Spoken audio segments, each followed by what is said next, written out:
IPL चल रहा है और टी20 वर्ल्ड कप की शुरुआत भी जल्द होने वाली है। ऐसे में सिलेक्टर्स के लिए बहुत बड़ी सरदर्दी है, क्योंकि जिन प्लेयर्स को उन्होंने ऑलरेडी कहीं ना कहीं शॉर्ट आउट करके रखा था कि भाई ये प्लेयर्स जो हैं ये खेलने वाले टी20 वर्ल्ड कप में, लेकिन उनकी परफॉर्मेंस अभी तक आई नहीं है। जैसे कि यशस्वी जायसवाल हो गए, हार्दिक पांड्या हो गए, इन दोनों प्लेयर्स का कहीं ना कहीं तय माना जा रहा था कि यशस्वी जायसवाल ओपनिंग करते हुए नजर आएंगे, वहीं हार्दिक पांड्या ऑलराउंडर की भूमिका निभाएंगे। लेकिन अब आपको बता दें कि ये दोनों की परफॉर्मेंस तो आ नहीं रही है, लेकिन रियान पराग जो कभी सिलेक्टर्स के निशाने पे थे ही नहीं, अब उन्हें टी20 वर्ल्ड कप के स्क्वाड में शामिल करने की जो चर्चाएं हैं वो तेज हो गई हैं। बिल्कुल, अगर आपको बताएं तो रिपोर्ट्स के मुताबिक ऐसी खबर आ रही है कि सिलेक्टर्स की नज़र में है रियान पराग टी20 वर्ल्ड कप 2024 के लिए, यानी इस वर्ल्ड कप में शायद हो सकता है कि हमें रियान पराग खेलते हुए नजर आए। और इसका कारण है उनका कमाल का प्रदर्शन इस आईपीएल 2024 में, वो जो राजस्थान रॉयल्स के लिए कर रहे हैं। जितना 2023 का आईपीएल उनका खराब गुजरा था, जितना ट्रोलर्स का सामना उन्हें तब करना पड़ता, उतने ही ज्यादा बड़े स्टार बनकर इस आईपीएल में वो यहाँ पे उभरे हैं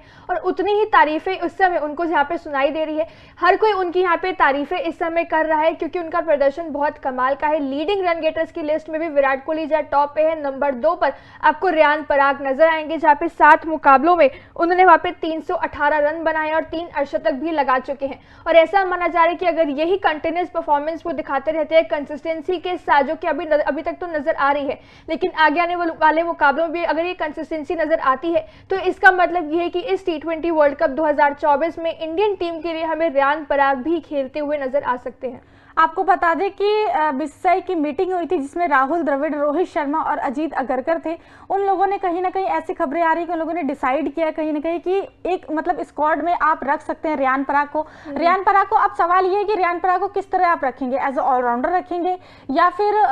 एज अ स्पेशलिस्ट बैटर रखेंगे, क्योंकि अभी जिस तरीके से रियान पराग की परफॉर्मेंस आ रही है राजस्थान रॉयल्स की तरफ से, उनसे वो बॉलिंग नहीं करवा रहे। हालांकि स्पिनर हैं रियान पराग, लेकिन बॉलिंग अभी नहीं कर रहे हैं और नंबर 4 पे बैटिंग करते हुए वो राजस्थान रॉयल्स के लिए नजर आ रहे हैं। वहीं 2022-2023 की आप बात करेंगे तो ऑलराउंडर वाली भूमिका निभाते थे रियान पराग। राजस्थान रॉयल्स की टीम में वो बैटिंग भी करते थे और बॉलिंग भी करते थे और नंबर 5, नंबर 6 पे बल्लेबाजी करने आते थे, लेकिन इतना अच्छा प्रदर्शन उनका नहीं आता था। तो अब अगर रियान पराग को आप लेकर जा रहे हैं टी20 वर्ल्ड कप के स्क्वाड में, तो आपके माइंड में ये क्लैरिटी होनी चाहिए कि आप किस रोल के लिए उन्हें लेकर जा रहे हैं। क्योंकि अगर देखा जाए रियान पराग लेग स्पिन है, हम जानते हैं कि यहाँ पे इंडियन टीम में उनके अलावा अगर कोई लेग स्पिन का ऑप्शन बहुत अच्छा नजर आता है तो वो यूजी चहल का है, जिनको यहाँ पे टीम इंडिया में मौका नहीं मिल रहा, जिनको वर्ल्ड कप के से पहले मौके मिलते थे लेकिन वर्ल्ड कप के टाइम स्क्वाड में जगह ही नहीं मिलती थी। अभी तक यूजी चहल के पास पर्पल कैप है, लेकिन स्टिल उन्हें वर्ल्ड कप में जगह मिलेगी या नहीं मिलेगी ऐसी कोई भी खबर सामने नहीं आई है, ना कोई डिस्कशन यहाँ पे सामने आ रही है किसी भी न्यूज के हिसाब से।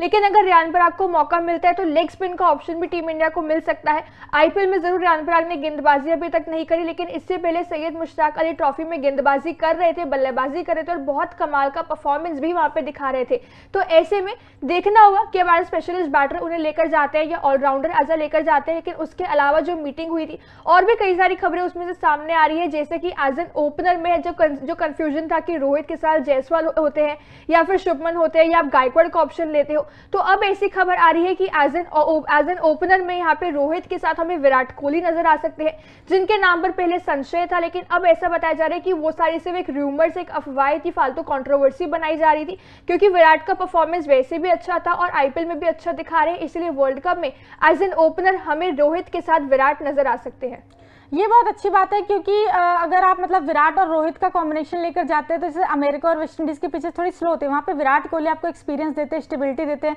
साथ ही साथ रोहित शर्मा को फर्क नहीं पड़ता पिच कैसी है, वो अपना हिटिंग करते हैं, अच्छे से बल्लेबाजी करते हैं। और सबसे बड़ी बात है कि आईपीएल में दोनों ही प्लेयर्स के शतक आ चुके हैं, रोहित शर्मा के भी आए हैं, विराट कोहली हालांकि लूजिंग कॉज में दोनों के ही आए हैं, लेकिन शतक आ चुका है। इससे पता चलता है कि विराट की फॉर्म जो है वो टी20 में बहुत ही कमाल की है और रोहित की फॉर्म भी कहीं ना कहीं टी20 में बहुत ही कमाल की, क्योंकि ओडीआई अभी जो वर्ल्ड कप चल रहा था उससे पहले एशिया कप चल रहा था तो हमने उनकी परफॉर्मेंस ओडीआई में देखी थी, लेकिन अब टी20 में भी हम देख रहे हैं कि भाई रोहित और विराट दोनों का ही बल्ला जमकर चल रहा है। बिल्कुल, लेकिन अब इसका मतलब ये कि अगर विराट एज एन ओपनर की भूमिका निभाते हैं वर्ल्ड कप में, तो जायसवाल और शुभमन में से कोई एक ही जने को यहाँ पे टी20 वर्ल्ड कप की टिकट मिल सकती है, जिसमें ज्यादा जो यहाँ पे जो अपर हैंड नजर आ रहा है वो शुभमन गिल का आ रहा है, क्योंकि इस अभी तक आईपीएल में यशस्वी जायसवाल कंप्लीट फ्लॉप नजर आ रहे हैं, तो वही दूसरी तरफ शुभमन गिल का परफॉर्मेंस हमें बहुत ही ज्यादा कमाल का नजर आ रहा है, जबकि कप्तानी उन्हें मिली है, लेकिन वो प्रेशर नहीं संभावित दिखाई दे रहा और उनका इंडिविजुअल परफॉर्मेंस बहुत अच्छा है। तो ऐसा माना जा रहा है कि इस वर्ल्ड कप में हमें शुभमन खेलते हुए नजर आ सकते हैं। बाकी इंडियन टीम की स्क्वाड का ऐलान इस महीने के आखिरी में हो सकता है,